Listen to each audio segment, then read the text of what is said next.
we have here is a 30-year-old quart can of transmission fluid for the 95 Blazer.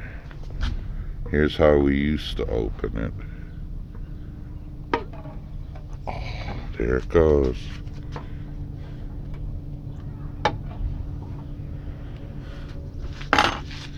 Then you take the can, just dump it in there. Yeah, it looks good still. 30-year-old transmission fluid out of a can. Haven't done that since high school, back in '82.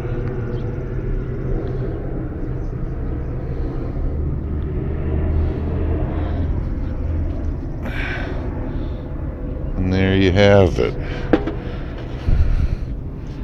That's how we used to do it.